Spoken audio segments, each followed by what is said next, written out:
Kita akan memulai ibadah kita. Now we're going to start our service. Pertolongan kita adalah dalam nama Tuhan yang menjadikan langit dan bumi. Our help is in the name of the Lord who made heaven and earth. Ibadah minggu ini dibuka didasarkan dalam nama Allah Bapa, Allah Anak, dan Allah Roh Kudus. Amin. Worship this week open based on the name of God the Father, God the Son, and God the Holy Spirit. Amen. Tuhan, terpujilah Allah. Let's praise God by singing a song. To God be the glory.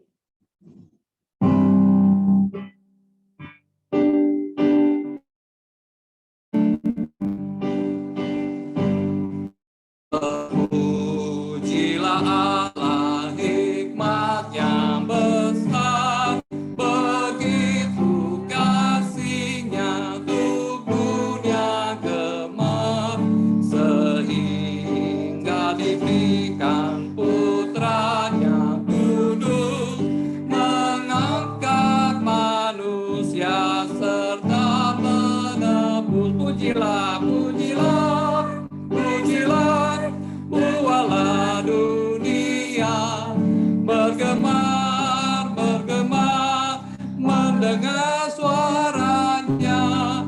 Dapatkanlah Allah demi putranya, beri puji padanya sebab hikmat-Nya. Bait yang kedua. Ia ada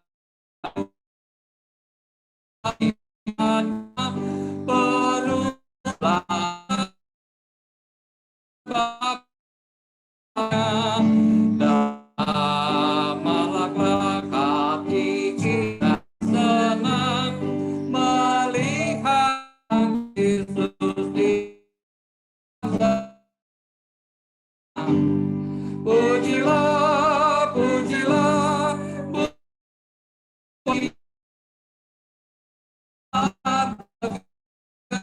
mendengar suaranya. Dapatkanlah Allah demi putranya, beri puji padanya sebab hikmat-Nya. Mari kita berdoa. Let's pray. Kiranya Tuhan memimpin ibadah minggu ini dari awal sampai pada akhirnya. May God lead us Sunday worship from beginning to the end. Amin. Amen. Mari kita memuji Tuhan. Sekali lagi, kita akan memuji Tuhan. Rajakanlah Yesus. Let's praise God with praise, crown Him with many crowns.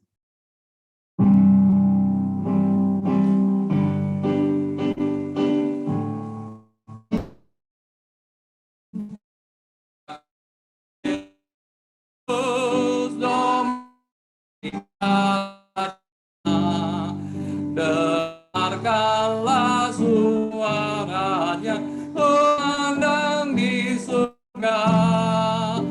Bangunlah jiwaku bersama pujian Tuhan yang mati bagiku. Puji. Kedua,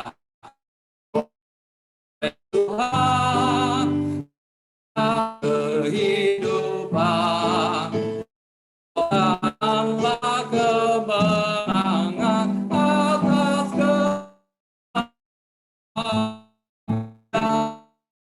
Dia yang mati dan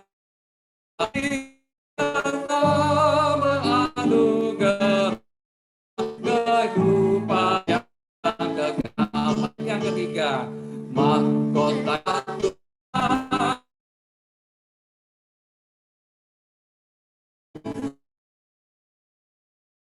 kuasa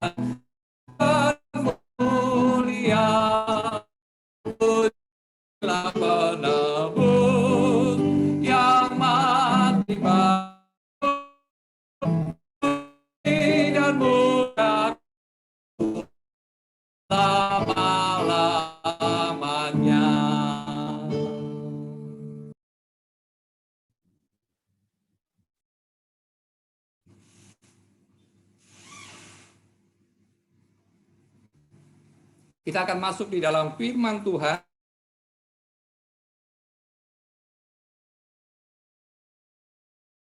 Let's praise God with praise. We will enter into our sermon. Let's sing praise. It is Mari kita nyanyi setiamu.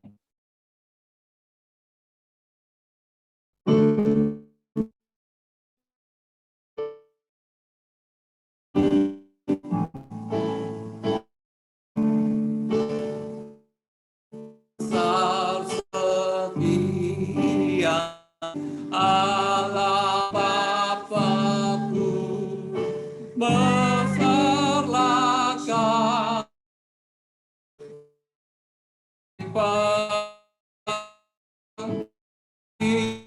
ada kurang dan tak berubah.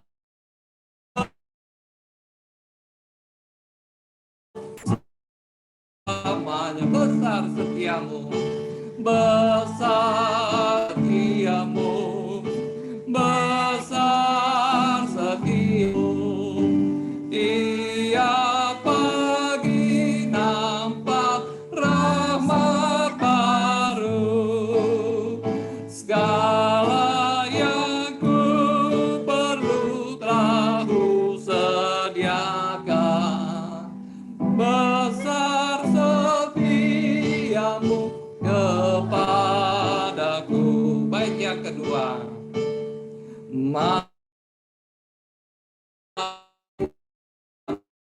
kita menyaksikan kesetiaan Tuhan. Musim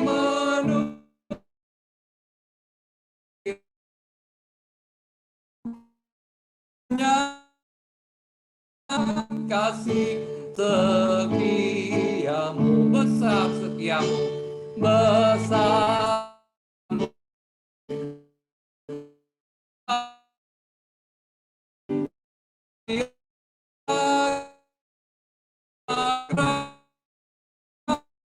perlu tahu dia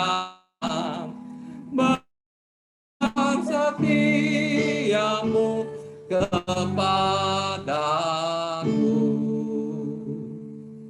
Sekali lagi, sesi pertama ini akan dalam Korintus pasal yang ke-4 ayat 13 sampai 17. Della adalah mahasiswi tahun kedua di salah satu STT di Tangerang, dan dia udah dilatih untuk berkhotbah. Untuk itu saya minta untuk membantu untuk memberikan contoh-contoh eksposisi yang baik supaya kita bisa mengenal tentang perencanaan. Mungkin lebih cocok untuk yang muda sama yang fresh graduate, untuk orang-orang yang bisa melihat contoh-contohnya. Nanti saya akan memberikan di sesi kedua untuk tidak lebih panjang lagi, serahkan kepada Abia untuk kita dengarkan bersama. Puji Tuhan.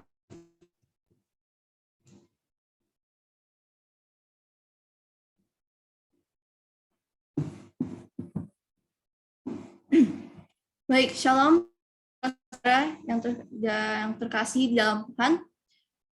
Saya mengucap syukur dan berterima kasih bahwa saya diberikan kesempatan untuk berkhotbah di Gereja Kemah Injil Indonesia.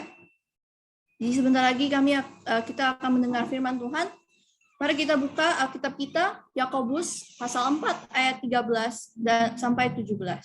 Saya akan membaca dengan perikop, jangan melupakan Tuhan dalam perencanaan. Jadi sekarang, hai kamu yang berkata, hari ini atau besok kami berangkat ke kota Anu, dan di sana kami akan tinggal setahun dan berdagang serta mendapat untung. Sedang kamu tidak tahu apa yang akan terjadi besok. Apakah arti hidupmu? Hidupmu itu sama seperti uap yang sebentar saja kelihatan lalu lenyap. Sebentar saja. Sebenarnya kamu harus berkata, jika Tuhan menghendakinya, kami akan hidup berbuat ini dan itu. Tapi sekarang kamu memegahkan diri dalam congkakmu, dan semua kemegahan yang demikian adalah salah. Jadi jika seorang tahu bagaimana ia harus berbuat baik, tetapi ia tidak melakukannya, ia berdosa. Mari kita masuk di dalam doa. Bapa kami yang di surga, terima kasih untuk hari yang Kau berikan hari ini, Tuhan. Sebentar lagi hamba-Mu akan men-sharingkan firman.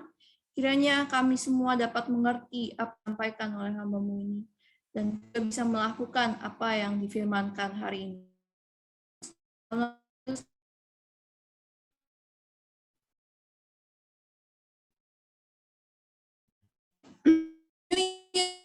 Yang adalah respon biasa kita tahun membuat apa yang sebagai teologi.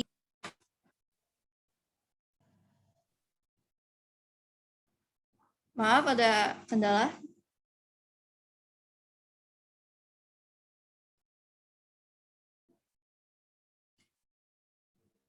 Baik, saya ulangi. Apa yang mungkin kita lakukan di saat kita mendengar apa itu resolusi tahun baru? Kita sebagai mahasiswa atau misalnya sebagai remaja atau bahkan orang tua, anak-anak pasti memikirkan, oke, kita harus melakukan sesuatu pada tahun ini, yaitu kita membuat list-list apa yang ingin kita lakukan pada tahun ini. Misalnya saya, contoh, sebagai mahasiswa teologi yang lebih tinggi dari semester sebelumnya. Maka saya membuat list apa yang harus saya lakukan pada tahun ini. Pada bulan ini, saya harus dengan serius belajar dan dengan serius mendengarkan apa yang akan disampaikan oleh dosen nanti. Maka saya bisa melakukan yang terbaik di saat UAS, di saat saya mengerjakan tugas. Itu yang akan saya rencanakan, apa yang akan saya lakukan pada tahun ini. Yaitu dengan goals memiliki IPK yang lebih tinggi dari semester sebelumnya. Misalnya sebagai orang tua, kalian sebagai orang tua mungkin merencanakan bahwa kalian ingin menyekolahkan anak kalian di sekolah tertentu yang dimana baik, dan anak kalian ingin kalian rencanakan untuk sekolah di sana berapa lama. Itu yang akan kalian pikirkan untuk semester anak kalian tahun ini. Nah, apakah kita pernah kepikiran resolusi tahun baru? Pernah nggak kita kepikiran, saudara-saudara dan saya pun, apakah kita semua pernah berpikir dari manakah keberanian itu muncul?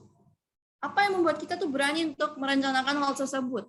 Merencanakan apa yang terjadi tahun ini, bukan hanya besok, tetapi seluruh tahun ini, tahun 2022. Mungkin bukan hanya resolusi tahun baru saja di saat kita merencanakan, mungkin saja nanti bulan depan, kita bisa saja di awal bulan merencanakan apa yang harus kita lakukan, cari kerja, urus anak, atau bahkan menjadi guru, mengajar guru, merencanakan jadwal-jadwal yang akan dilakukan.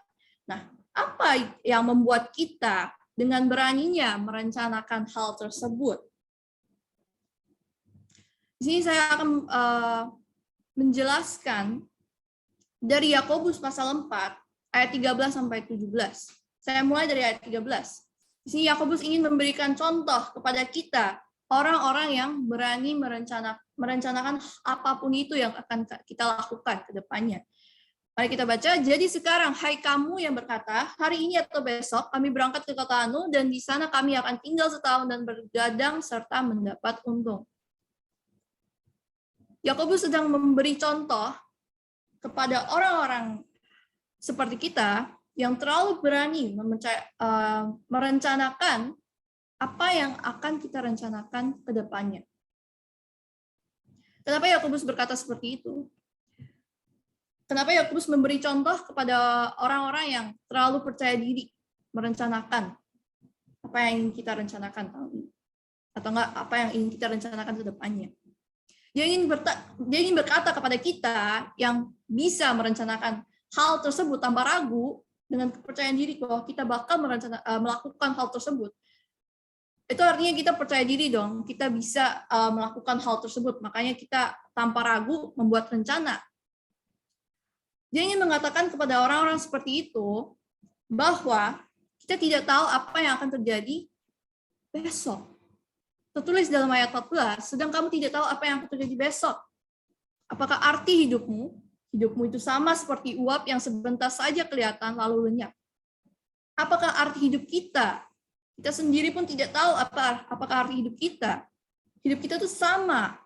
Yakobus di sini memberikan contoh bahwa hidup kita itu sama seperti uap yang sebentar saja kelihatan lalu lenyap. Jadi apa yang harus kita lakukan? Apakah kita tidak boleh merencanakan? Apakah kita tidak boleh melakukan apapun? Di saat kita juga nggak tahu apa yang akan terjadi besok. Kesannya seperti itu kan, saudara-saudara ya. Tapi Yakobus mengatakan di ayat 15, sebenarnya kamu harus berkata jika Tuhan menghendakinya, kami akan hidup dan berbuat ini dan itu. Jadi Yakobus tidak melarang kita untuk percaya diri, tidak melarang kita untuk merencanakan sesuatu ke depannya. Dia tidak melarang kita apa-apa. Dia hanya bilang kita harusnya, seharusnya kata kepada Tuhan, jika Tuhan menghendakinya, kami akan hidup dan berbuat ini dan itu. Ini berarti kita harusnya bertanya kepada Tuhan di saat kita ingin merencanakan sesuatu. Loh, bagaimana itu? Saya akan memberikan contoh dari salah satu karakter Alkitab. Dalam 1 Samuel pasal 17 ayat 45 sampai 47. Yang dimana kita semua tahu kisah ini, bahkan anak TK pun mungkin tahu, karena sering sekali diberitakan kisah ini, yaitu di mana Daud melawan Goliat. Apa hubungannya dengan apa hubungannya dan contoh apakah yang akan saya berikan yang berhubungan dengan Yakobus tadi?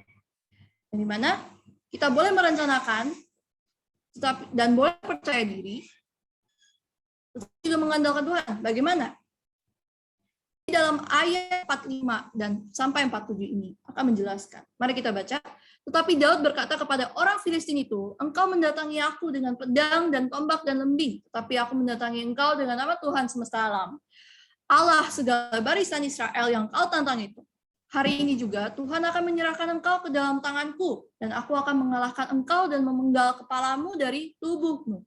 Hari ini juga aku akan memberikan mayatmu dan mayat tentara orang Filistin kepada burung-burung di udara dan kepada binatang-binatang liar, supaya seluruh bumi tahu bahwa Israel mempunyai Allah, dan supaya segenap jemaah ini tahu bahwa Tuhan menyelamatkan bukan dengan pedang dan bukan dengan lembing, sebab di tangan Tuhanlah pertempuran dan Ia pun menyerahkan kamu ke dalam tangan kami.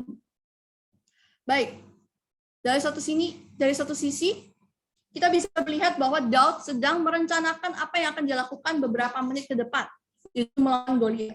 Strategi-strategi apa yang akan dia lakukan, dia kasih tahu ke Goliat dari ayat 45 sampai 47. Dia memberitahukan kepada orang Filistin bahwa engkau mendatangi aku dengan pedang dan tombak dan lembing, tetapi aku mendatangi engkau dengan nama Tuhan. Dia merencanakan apa yang akan dia lakukan selanjutnya. Dia memberitahu Goliat bahwa dia akan menyerangnya dengan dalam nama Tuhan, dia akan mati di tangan Daud oleh karena pimpinan Tuhan. Jadi terlihat bahwa inilah yang Yakobus ingin kita lakukan. Pribadi Daud itulah yang harusnya ada di kita, yang di mana kita percaya dengan kekuatan Tuhan, bukan dengan kekuatan diri kita sendiri, tetapi kita mengandalkan Tuhan, dan kita meminta bantuan Tuhan supaya kita dapat menang. Jadi tidak ada salahnya untuk merencanakan hal apapun itu. Tetapi rencanakannya lah bersama dengan Tuhan. Seperti Daud, dia merencanakan segala hal tersebut. Dan dia melakukan hal tersebut dengan pimpinan Tuhan. Bagaimana kita tahu bahwa Daud mengandalkan Tuhan dalam segala rencananya saat melawan Goliat? Kita bisa lihat di saat dia berani melawan Goliat. Loh, apanya dong yang kita bisa lihat di sana? Yaitu dia mempertaruhkan nyawanya.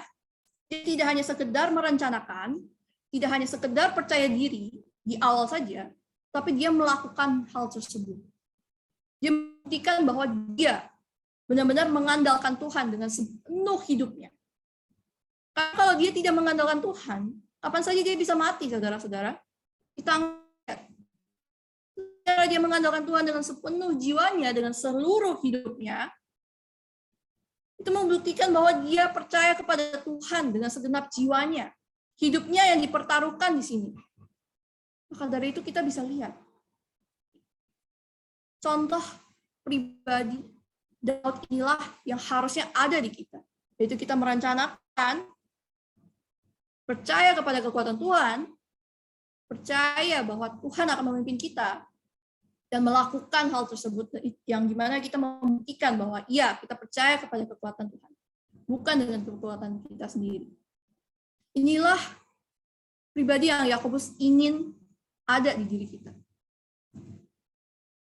Tetapi pada ayat 16, tetapi sekarang kamu memegahkan diri dalam congkakmu, dan semua kemegahan yang demikian adalah salah. Tetapi kita sering kali merencanakan dengan kekuatan kita sendiri. Kita sering kali mengandalkan diri kita sendiri, saudara-saudara. Kita jarang sekali bergumul dengan Tuhan. Mungkin iya, kadang kita berpikir, iya, Tuhan akan memimpin. Haleluya. Tetapi seringkali hati kita yang merasa di saat kita berhasil mencapai sesuatu, kita merasa diri kita lah yang berhasil. Bukan Tuhan yang pimpin. Setelah mendengar firman tersebut, jadi jika seorang tahu bagaimana ia harus berbuat baik, tetapi ia tidak melakukannya, ia berdosa. Berdosanya dari mana, saudara-saudara? Di saat setelah kita telah mendengar firman ini, dan kita tahu, oke, kita tidak boleh mengandalkan diri kita sendiri, tetapi kita harus mengandalkan Tuhan sepenuh hidup kita, itu dengan merencanakan, percaya dengan kekuatan Tuhan, dan melakukan sebagai bukti bahwa kita benar-benar percaya kepada Tuhan. Setelah 3 hal ini kita ketahui, tetapi kita tetap tidak mau melakukan hal tersebut, kita tetap merasa diri kita lah yang paling bisa melakukan, merencanakan, kita merasa diri kita lah yang paling tahu diri kita. Seakan-akan Tuhan tidak berkuasa atas segala hal. Apakah saudara-saudara pernah memikirkan hal tersebut? Di saat kalian merasa terlalu percaya diri, kalian seakan-akan menyingkirkan Tuhan, menyingkirkan status Tuhan bahwa dialah yang berkuasa atas segala. Maka disitulah Yakobus menulis, maka kamu berdosa. Di saat kamu telah mengetahui firman ini, tapi kamu tetap melakukan apa yang tidak baik, maka kamu berdosa. Demikian apa yang harus kita lakukan? Rencanalah bersama Dia, karena Dialah yang berkuasa atas hidup kita. Maka dari itu, rencanalah bersama Dia. Dan tanya jika ini kehendaknya atau bukan. Melalui berdoa, merenung, baca Alkitab. Dan setelah kita tahu bahwa tidak boleh bersandar kepada diri sendiri, tapi masih, dan kita tidak melibatkan Tuhan dalam rencana kita, maka di situ kita berbuat dosa. Kenapa? Karena kita merasa diri kita lah yang menguasai hidup kita. Dan di situ seakan-akan kita tidak menganggap Tuhan. Itu adalah Tuhan yang berkuasa atas segala hal. Demikian firman Tuhan yang saya sharingkan pada hari ini. Kiranya bisa dapat menjadi berkat untuk saudara-saudara semua. Tuhan Yesus memberkati. Mari kita bersatu dalam doa. Bapa kami yang di sorga, terima kasih untuk hari yang Kau berikan hari ini Tuhan. Sebentar lagi kami akan melanjutkan sesi kedua yang dimana Pak Indah akan menjelaskan eksposisi lebih dalam, lebih singkat lagi. Supaya kami dapat mengerti, dan bukan hanya mengerti, tapi kami bisa melakukan, merencanakan bersama dengan Engkau. Dan kami buktikan bahwa kami melakukan hal tersebut, bahwa kami percaya dan menaruh seluruh hidup kami ke dalam tangan-Mu Tuhan. Kami percaya bahwa Engkau lah satu-satunya Allah yang berkuasa atas segala hal. Terima kasih Tuhan Yesus. Dalam nama Tuhan Yesus kami berdoa dan mengucap syukur. Amin. Saya serahkan kembali kepada Pak Indah.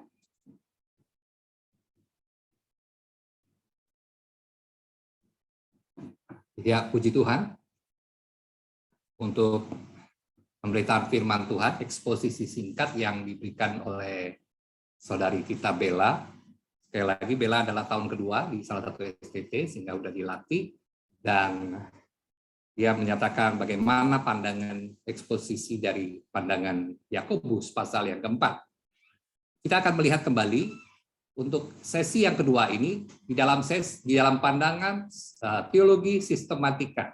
Nah, Bapak Ibu mungkin belum pernah sedikit ya, saya akan memberikan penjelasan sedikit tentang bagaimana kalau eksposisi dan teologi sistematika. Ya, kalau kita lihat eksposisi tadi memberikan contoh-contoh per ayat, kira-kira apa yang kita perlu tekankan. Nah, kalau di dalam teologi sistematika kita akan melihat secara keseluruhan dari Kejadian sampai Wahyu, dari penafsir-penafsir, dari perkembangan-perkembangan gereja, dan dari bapak-bapak gereja. Apa yang mereka tekankan, apa yang menurut mereka merupakan satu tantangan zaman yang harus dikerjakan, yang harus ditekankan menjadi satu doktrin. Dan di dalam doktrin ini kita sebelum terjadi doktrin, kita melihat pandangan Alkitab, back to Bible, yaitu teologi sistematika. Nah, Bapak Ibu, saya memberikan beberapa poin dari bapak-bapak gereja, apa yang bisa kita ambil daripada pandangan Yakobus. Jangan melupakan Tuhan dalam perencanaanmu secara global, jadi secara Alkitab menyeluruh. Jadi Alkitab menerjemahkan Alkitab. Yang pertama yang saya ingin berikan kepada saudara-saudara adalah bahkan hal-hal kecil ada kehendak Tuhan tentang masa depan. Tadi Bella sudah katakan masa depan, bagaimana kita harus menghadapinya, bagaimana kita merencanakan, bagaimana kita begitu yakin, kadang-kadang kita bisa salah. Nah, kali ini saya ingin menekankan satu yang lebih dalam, bahwa sesungguhnya kadang-kadang kita lupa bahwa Allah itu merencanakan juga sampai hal-hal yang paling mendetil, hal-hal yang sampai hal-hal yang kecil di dalam kehidupan kita. Jadi masa depan kita itu ada poin-poin kecil yang harus kita jalani. Tahun baru kemarin saya katakan harus ada satu tangga dan satu tangga yang harus kita kerja, harus kita naik. Dan hal-hal ini merupakan hal-hal yang kadang besar, kadang kecil. Tapi kadang-kala kita merasa bahwa yang kecil itu bukan datang dari Tuhan, tetapi datang daripada kebetulan atau datang daripada kehendak saya. Sesungguhnya firman Tuhan sudah berkata bahwa bahkan hal-hal kecil pun ada kehendak Tuhan di masa depan.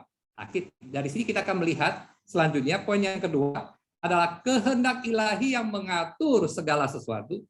Tidak ada yang terjadi selain daripada ketetapan ilahinya. Berarti di sini saya ingin mengajak saudara, Alkitab ingin mengajak saudara-saudara bagaimana kita melihat doktrin kedaulatan Allah. Bagaimana Allah berdaulat, melakukan kehendaknya. Di sini saya menggarisbawahi tentang mengatur. Berarti Allah itu mengatur segala sesuatu. Jangan kita berpikir Allah itu Allah yang menciptakan, sudah dia ciptakan, dia tinggalkan. Itu salah. Allah adalah Allah yang mengatur segala sesuatu. Nanti kita akan lihat bagaimana Alkitab mengatakan mengatur segala sesuatu. Jadi yang ingin kita spotlight di sini adalah mengatur segala sesuatu, dan bukan hanya mengatur, dia menetapkan. Luar biasa, ya. Jadi kalau kita tahu Allah, kita Allah yang mengatur. Kadang-kadang kita kalau tahu, oh ada yang mengatur saya nih, kadang-kadang saya nggak mau diatur, ya kan? Tapi ketahuilah, ya, Alkitab mengatakan apa yang kita lakukan semuanya sudah ditetapkan oleh Allah. Wow, berarti kalau saya menolak, kalau saya merasa tidak perlu Tuhan, atau saya bekerja atau melakukan segala sesuatu, menurut versi saya, Tuhanlah yang tetap adalah penetapnya. Jadi dia menetapkan. Kita kasih contoh Firaun pada waktu bangsa Israel ingin keluar dari bangsa Mesir, Firaun diberikan kekerasan hati untuk supaya bangsa Israel itu ditahan sampai 10 tulah, sampai yang terakhir putranya harus mati, barulah dia membebaskan bangsa Israel. Itu pun dia kejar lagi. Dari mana dia memiliki kekuatan untuk menolak? Ternyata kalau kita baca dalam Alkitab, Alkitab mengatakan bahwa Tuhan mengeraskan hati Firaun. Berarti dia yang bukan hanya mengatur, memberikan peraturan-peraturan, tetapi dia juga menetapkan. Satu hal yang luar biasa. Kalau begitu, apa yang saya kerjakan itu Allah tetapkan. Kalau saya menolak, juga Allah tetapkan. Kalau saya merasa bahwa ini saya kerjakan, seperti Bella tadi katakan, ya kita kadang-kadang merasa kitalah yang mengerjakannya. Kitalah yang andil lebih banyak daripada Tuhan. Kalau begitu saya yang harusnya dipuji. Itu pun Tuhan yang tetapkan.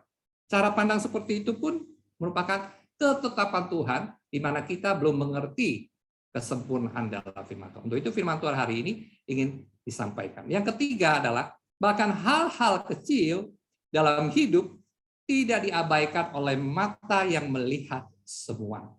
Rambut di kepalamu terhitung. Dalam Alkitab kita bisa melihat bahwa ada ayat-ayat yang mengatakan mata Tuhan tertuju kepada manusia. Bahkan mata Tuhan itu seperti api yang menghanguskan.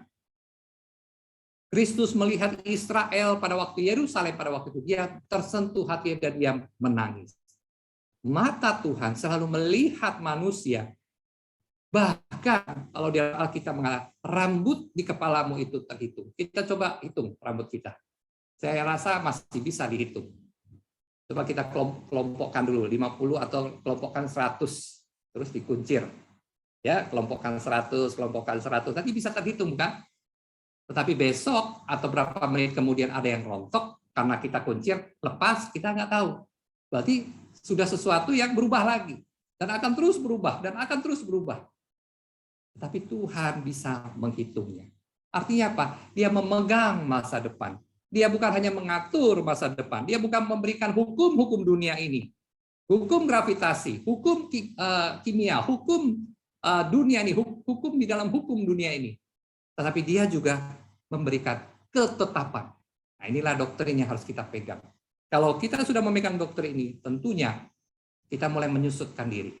Kita mulai rasa bahwa kita dikecil. Kita mulai merasa bahwa Allah kita, Allah yang mengatur semua. Kita mulai takut akan Allah. Ya, jadi firman hari ini doktrin-doktrin daripada bapak-bapak gereja tujuannya adalah membuat kita ini kecil, membuat kita ini merasa tidak artinya dan melihat kemuliaan Tuhan semakin besar. Yang keempat kita lihat satu contoh dalam firman Tuhan, perhentian sebatang bulu di tepi sungai itu tetap dan dikenal sebelumnya sebagai perhentian seorang raja. Yang pernah ingat bulu yang patah, terkulai, tidak dibiarkannya. Ini menceritakan tentang Kristus yang walaupun di dunia ini yang begitu menderita, bahkan disalib, Kristus tetap diangkat dan tidak dibiarkan Tuhan. Nah, kalau di sini Bapak-Bapak gereja mengatakan perhentian sebatang bulu di tepi sungai itu tetap. Saudara coba boleh melihat bulu itu seperti bambu ya. Kita ibaratkan seperti batang bambu yang sudah patah. Teralirlah dia di sungai. Bisakah kita memastikan dia mendarat di mana nanti? Ya, kalau teknologi bisa, ya, mobil dengan kecepatan sekian, kalau dibiarkan tanpa rem, nanti di kilometer berapa dia berhenti. Bisa diprediksi. Ya, itu pun kalau ada polisi tidur udah berubah, ya kan? Tetapi di sini kesulitan seorang sains kalau ingin melihat bagaimana sebatang bambu kalau dia mengalir di sungai, kapan tepatnya waktunya dia mendarat atau nyangkut di salah satu tempat. Itu pun Tuhan tetapkan. Itu pun Tuhan tetapkan. Ya, dikenal sebagai perhentian seorang raja. Maksudnya apa? Kristus ketika datang tidak ada yang bisa menyangka. Pada malam kita baru merayakan Natal. Pada malam Yusuf dan Maria sedang berjalan menuju kota Bethlehem, dan di Bethlehem mereka tidak menemukan tempat. Bahkan tidak ada yang tahu, tidak ada yang mengerti kapan datangnya seorang raja, yaitu Mesias. Bahkan ketika dia datang pun dia ditolak. Maka saudara-saudara, kehendak Tuhan tetap harus terjadi. Dan dia sudah menetapkan. Bahkan dia mengibaratkan sebatang bulu pun kalau jatuh di sungai, kapan mendaratnya, kapan nyangkutnya, Tuhan yang juga menetapkan. Kalau begitu, saya adalah orang yang paling beruntung. Tetapi saya juga harus sebagai orang yang takut pada Tuhan. Karena perencanaan-perencanaan di dalam hidup saya. Selanjutnya, yang kelima, sekam di tangan penampi dikemudikan seperti bintang-bintang di jalurnya. Ya. Kita juga mengatakan bahwa sekam itu dikemudikan atau bisa ditetapkan Allah, bisa diprediksi Allah, bagaimana dia terbang dan akhirnya mendarat. Maka Bapak-Bapak gereja mengatakan, ketika kita menampi padi, ya itu sekamnya, menampi padi, ada kulit-kulit daripada padi itu terbang, itu pun dikemudikan Allah. Kapan dia terbang, kapan dia berjalan, kapan akhirnya dia mendarat. Itu pun dikemudikan Allah seperti bintang-bintang di jalurnya. Kalau kita lihat bintang-bintang di atas angkasa sana, tidak saling bertabrakan, tidak saling bergesekan, tidak menghancurkan tata surya, sehingga bumi ini tetap bisa kita nikmati. Kita tetap yakin besok ada pagi. Bayangkan kalau ada film-film, kita sering lihat kan film-film akhir zaman atau film-film angkasa, kita lihat kalau ada meteor atau apa yang sudah mau mendarat ke bumi. Apa yang terjadi? Kita mau kerja pun khawatir. Besok pun takut. Mana tahu tidak ada matahari. Mana tahu semuanya merah. Kita bisa takut sekali. Kalau tanpa ada yang mengatur di dalam jalurnya. Begitu juga dengan sekam. Kita jangan berpikir hanya bintang. Tetapi sekam itu tidak saling bertumburan yang akhirnya menciptakan api. Sekam itu tidak tiba-tiba dia pergi tempat yang terlalu jauh. Atau dia pergi terlalu dekat atau jatuh di mana. Tetap Tuhanlah yang mengatur jalurnya. Wow, kalau demikian Tuhan ingin mengatakan kepada kita lewat satu perumpamaan ini. Supaya kita sadar bahwa apa yang kita lakukan. Detik ini saya berkhotbah, detik ini saudara-saudara mendengar khotbah, detik ini mungkin ada yang minum, ada yang mungkin mengerjakan sesuatu, ada yang mungkin masih melihat WA atau masih melihat internet. Semuanya Tuhan tahu. Sampai detik-detik yang mendetil. Maka bisa disimpulkan segala sesuatu berada di dalam peraturan dan memiliki tempat yang ditentukan dalam rencana Tuhan. Dan tidak ada yang terjadi selain apa yang Dia izinkan atau tetapkan. Saya katakan minggu kemarin bagaimana kalau di zaman pandemi ini ada orang-orang yang kita kasih itu meninggal. Dipanggil Tuhan. Apakah itu kebetulan? Itu memang karena pandemi atau karena kita kurang jaga kesehatan atau karena menyesal sekali kenapa dia harus keluar, menyesal sekali kenapa dia harus masuk rumah sakit itu, menyesal sekali kenapa tidak ada tindakan yang lebih cepat. Saudara-saudara kasih, nyawa kita, hidup kita sudah ditetapkan dan diizinkan Tuhan. Maka segala sesuatu harus kita serahkan di dalam tangan Tuhan. Ini membuktikan bahwa kita ini begitu fana. Ini membuktikan bahwa kita ini begitu rentan. Ini membuktikan bahwa kita sangat bergantung kepada Tuhan. Kesimpulan yang kedua, kita itu pribadi yang unik. Mau model macam keanehan apapun kita, sudah ditetapkan Tuhan di satu sisi kehidupan. Mungkin Anda katakan, kenapa saya lahir di tempat ini? Mengapa saya punya orang tua seperti ini? Kenapa saya harus sekolah di tempat ini? Kenapa hidup saya seperti ini? Jadi tidak perlu diubah. Mengubah diri menjadi orang lain atau cara lain. Nah, di sini satu kesimpulan bahwa ketika mungkin kita merasa saya ini orang yang kurang baik, aneh. Ya, saudara-saudara, Tuhan sudah tempatkan saudara-saudara di tempat satu sisi kehidupan. Dan itu adalah satu kesempatan yang Tuhan berikan kepadamu. Kau adalah sesuatu yang unik, sesuatu yang pasti sudah Tuhan tetapkan dan tidak bisa digantikan orang lain. Saya kalau beberapa hari kemarin saya naik KRL, karena rumah singgah 2 kita dekat KRL, saya coba ke KRL ke stasiun Kebayoran. Saya lihat banyak manusia di sana. Dan saya lihat satu persatu baknya kerja, kecapean, pulang ke rumah. Mungkin dalam sisi kehidupan mereka katakan, kenapa mereka harus setiap hari tegak di KRL, bertahun-tahun kerja. Dan saya ingin mengatakan bahwa itu sisi kehidupan yang sudah Tuhan tetapkan. Dan dia harus mengisinya. Mengisi dengan apa? Maka kesimpulan terakhir yang bisa kita lihat, bahwa setiap kita ada rencana Tuhan yang indah. Tinggal bagaimana kita menantikan Tuhan. berdoa dan dia akan menuntun kita mengisi diri semakin dekat dengan kebenarannya. Sekali lagi hidup kita ini ditujukan untuk menyenangkan hati Tuhan. Untuk mendapatkan posisi yang unik di dalam kehidupan ini. Semakin unik, semakin bagus. Saya pikir, saya terlalu jelek. Saya terlalu tinggi. Saya terlalu tidak memiliki pengetahuan ini dan itu. Semakin unik kita, itu semakin indah di hadapan Tuhan. Semakin unik kita, bahkan sekam, bahkan buluh, bahkan ketetapan Tuhan yang di depan. Tuhanlah yang menetap. Bagaimana caranya kita bisa menyerahkan diri kita kepada Tuhan? Dengan menantikan Tuhan, berdoa, dan Tuhan akan memberikan kekuatan kepada kita. Bapak Ibu kasihan Yesus, saya ingin menyaksikan satu kesaksian. Tapi saya jarang bersaksi, ya karena saya merasa firman Tuhan aja kadang-kadang waktunya begitu pendek. Kadang saya memberikan poin-poin itu tidak sempat menjabarkan lebih dalam, bahkan ayat-ayatnya pun tidak sempat kita buka. Karena apa? Kalau kita buka, kita baca Alkitab, semuanya kita baca Alkitab nanti, tidak sempat dibicarakan apa artinya. Maka saya rasa waktu itu begitu sedikit. Tetapi hari ini, karena tadi Bella udah sampai ke sesi pertama, secara eksposisi saya menyampaikan dari sisi teologi sistematika, saya merasa sedikit cukup, maka saya ingin aplikasikan di dalam satu kesaksian. Bapak Ibu, saya orang Palembang. Bapak Ibu mungkin ada yang sebagian yang udah tahu, dan saya umur sampai 33 tahun saya di Palembang.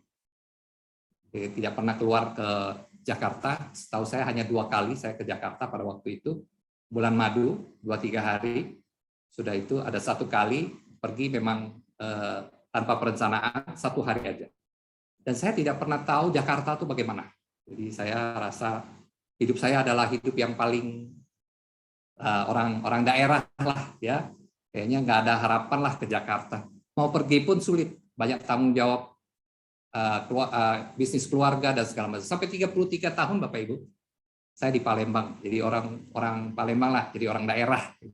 Tahunya saya Palembang, nggak ada yang lain nggak tahu. Nah di dalam kehidupan saya tidak pernah merencanakan untuk pergi yang jauh-jauh. Saya berdoa kepada Tuhan, Tuhan saya ingin bermisi. Tuhan saya ingin bermisi. Tuhan izinkan di dalam 1 kali hidup saya, beri kesempatanlah bermisi. Tapi saya tidak tahu bagaimana caranya. Bahkan umur saya 33 tahun, saya masih di Palembang, Tuhan. Jadi nggak mungkin saya punya kesempatan seperti itu. Tapi saya tetap berdoa, saya tetap mengharapkan daripada rencana Tuhan di dalam kehidupan yang Tuhan bisa berikan kepada saya. Nah, singkat cerita, ayah saya mengizinkan ke Jakarta. Wah, saat itu saya katakan, ini kesempatan yang paling luar biasa. Saya ke Jakarta, dalam 3 hari survei, langsung pindah Jakarta. Luar biasa Bapak Ibu. Dan sampai di saat itu, karena saking keinginan yang begitu tinggi, survei 3 hari pun bisa masuk Jakarta, bisa tinggal di Jakarta, ya, bisa beli rumah waktu itu, langsung tinggal di Jakarta. Dan setelah itu saya melihat kok ada kesempatan bisa ke China.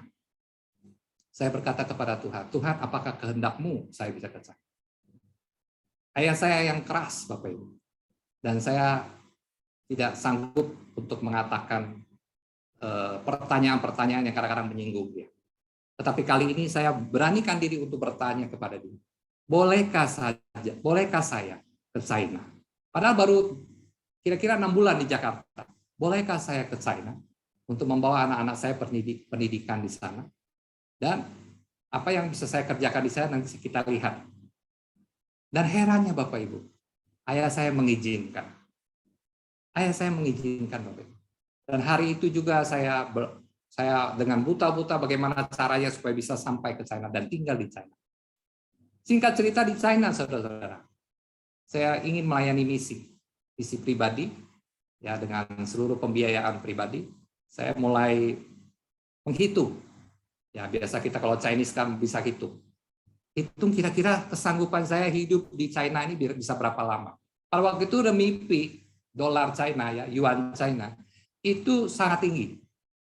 Lagi tinggi-tingginya pada waktu itu. Kira-kira 10-12 tahun yang lalu. Jadi ketika saya hitung-hitung dengan uang saya yang ada di Palembang, dengan investasi yang saya ada di Palembang, saya hitung-hitung. Ya tinggalin satu rumah lah, maksudnya begitu ya. Itu. Saya hanya bisa tinggal di China 1 tahun.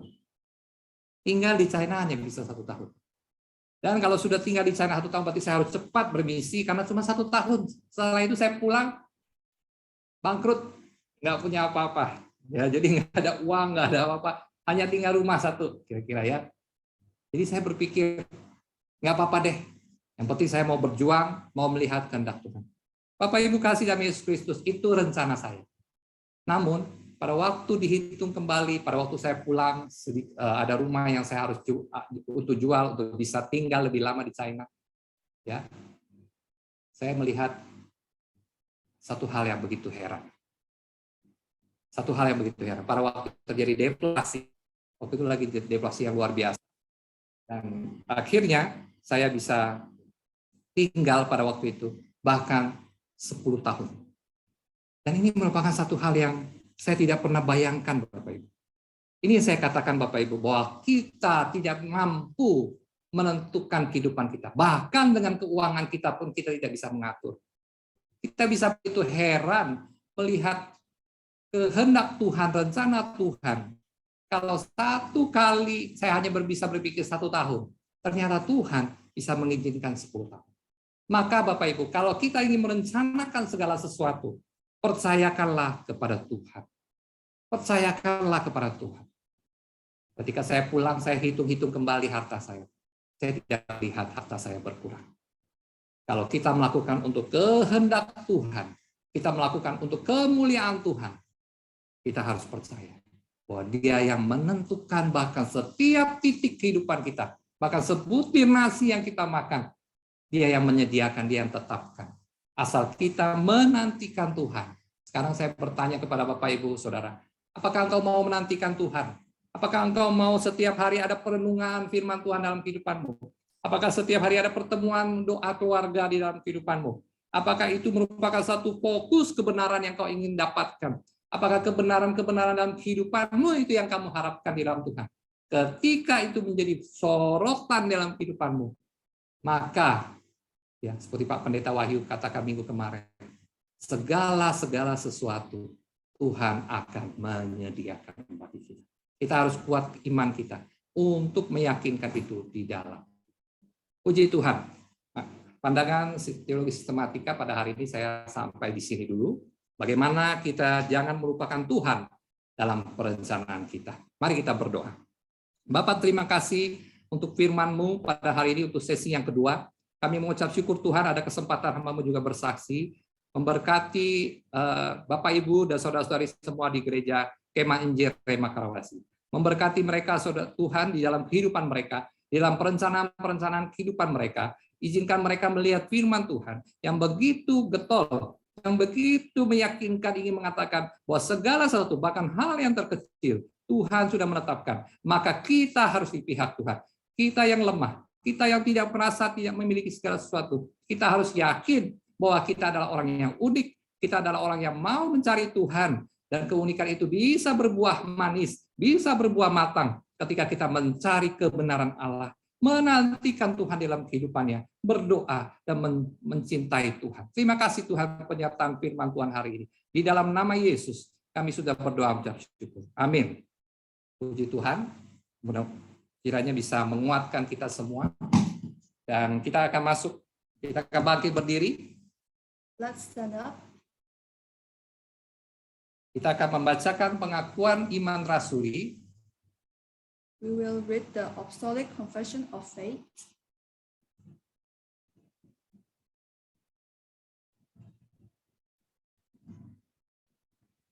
Ya, sebentar. Lagi ngeheng di sedikit. Slide.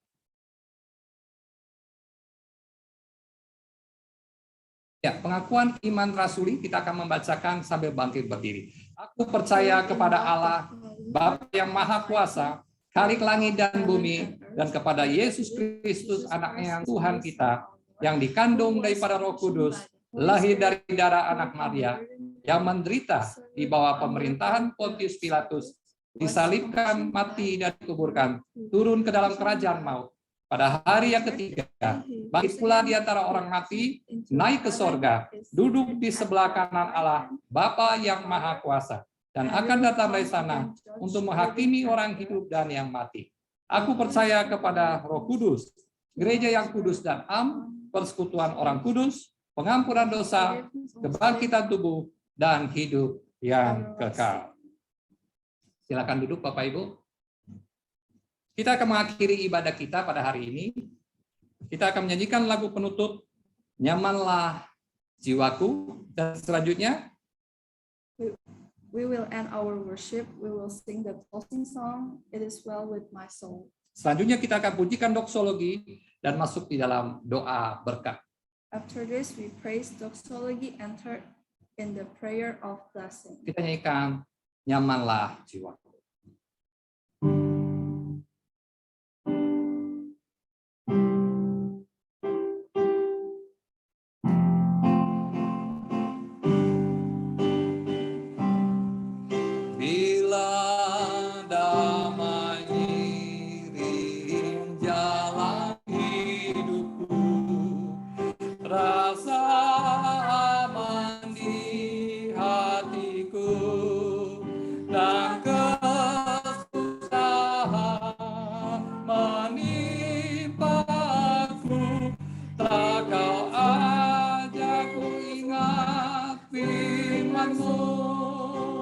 Nyamanlah jiwaku, nyamanlah jiwaku. Baik, yang kedua, dalam pergumulan dan pencobaan, Kristus memberikan jaminan dan mempedulikan kepapaanku. Darahnya membasuh jiwaku. Nyamanlah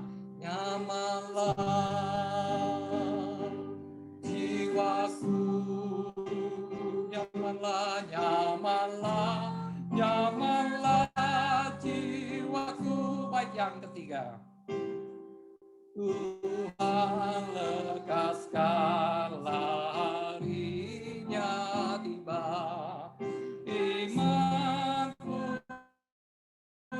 akan tampaklah, dan sangkakala akan berbunyi, Tuhan akan turun ke bumi. Nyamanlah jiwaku, nyamanlah jiwaku, nyamanlah jiwaku. Kita akan menyanyikan doksologi untuk mengakhiri firman Tuhan, untuk mengakhiri ibadah kita. We will end our worship. Puji Allah Bapa Putra, puji Allah Roh Kudus, ketiganya yang esa. Oh, selamat sumber berkat. Amin.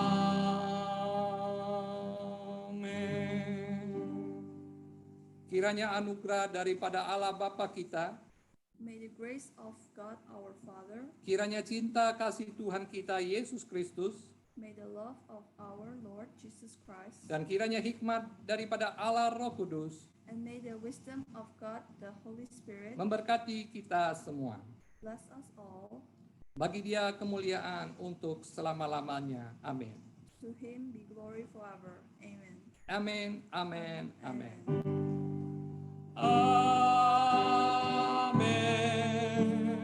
Amin. Amin.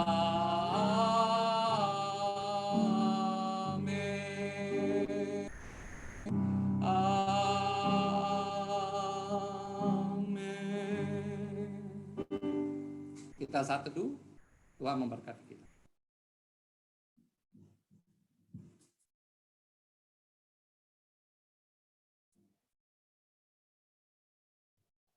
Amin. Puji Tuhan.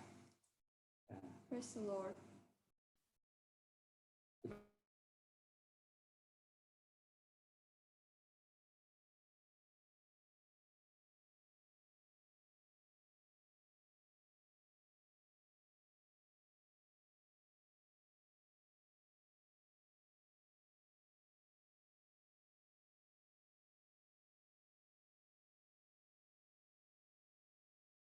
Terima kasih untuk Pak Wahyu, Pak Pendeta, Bu Feli.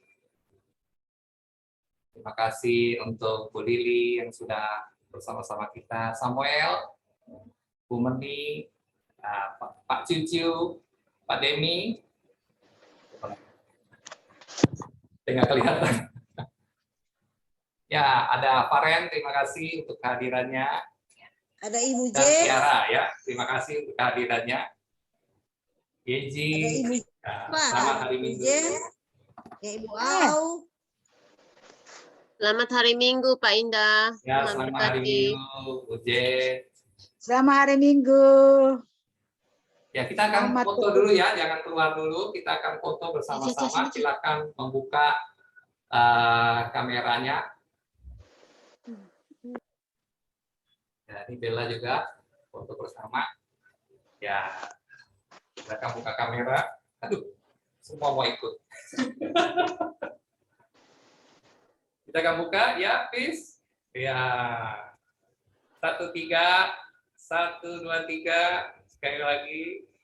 1, 2, 3. Oke, terima kasih untuk kehadirannya. Sampai ketemu. Terima kasih. Selamat hari Minggu, Ibu Lili. Ya, selamat hari Pak Minggu.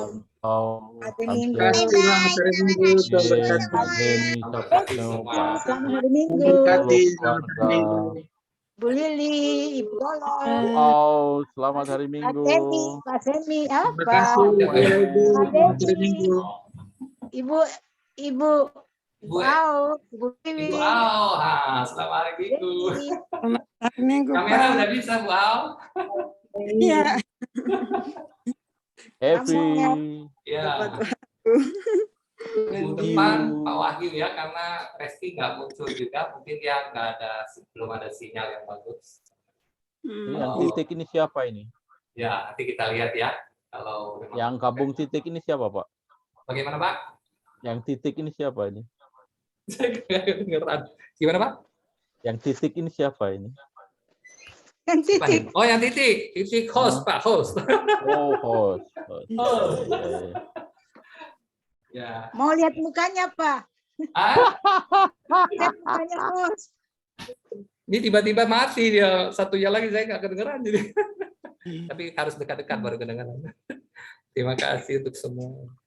Iya. Ya, host yang foto, yang tukang foto. Becker. Oke, selamat hari Minggu semuanya. Hari Minggu Selamat semua. Ya. Selamat Ya. Ya. memberkati kita live. Ya. Selamat hari Minggu semuanya. Kopi udah. Rekamnya udah.